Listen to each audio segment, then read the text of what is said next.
Ambition is one of those words that's almost always used as a compliment. You're ambitious, good, you have big goals and you work hard.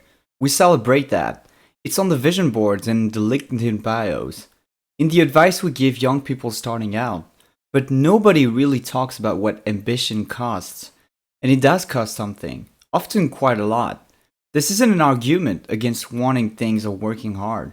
It's just an honest look at what happens when ambition runs without any checks on it, and why some of the most driven people you know are also some of the most quietly miserable. Here's the first thing ambition does that nobody warns you about: it moves the finish line. You set a goal, you work for it, and then almost immediately it doesn't feel like enough when you hit it. The promotion you wanted for 3 years feels ordinary within a month of getting it. The revenue milestone, the house, everything, each one delivers a brief hit and then resets to a new baseline. This isn't weakness or ingratitude, it's just how the brain works.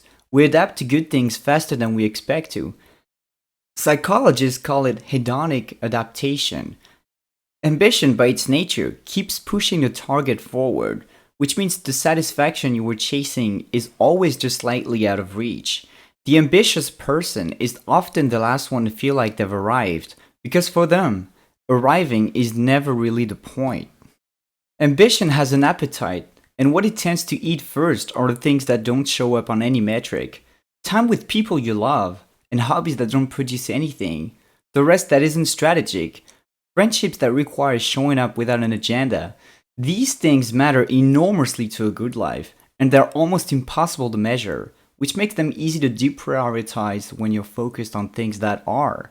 Most ambitious people don't make a conscious decision to sacrifice these things. It happens through 1,000 small choices where the work just seemed more urgent.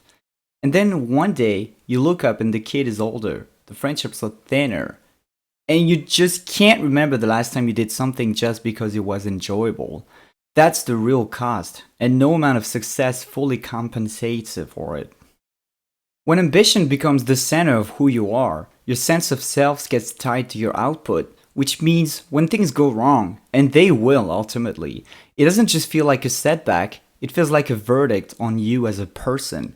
Ambitious people often struggle more with the failure, not less, because they've invested more of their identity in the outcome.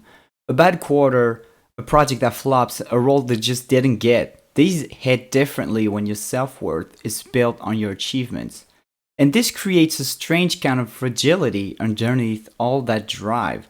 The person who looks most confident from the outside is sometimes the one whose entire sense of okayness depends on things continuing to go well. Ambition also tends to fix your eyes on the people ahead of you, which sounds motivating, and sometimes it is, but it also means you're almost never looking at how far you've come, only at how far you still have to go. There's always someone doing more and earning more, and in a world where that's visible in real time, the ambitious person can spend years achieving genuinely impressive things while feeling perpetually behind. That's an exhausting place to live. Of course, none of this means ambition is bad. It's one of the things that moves people and the world forward. But like anything powerful, it needs some self-awareness around it. The question worth asking isn't, how do I become more ambitious? It's, what is my ambition actually in service of? Because ambition as a means to something real, like a connection or creativity, that's healthy.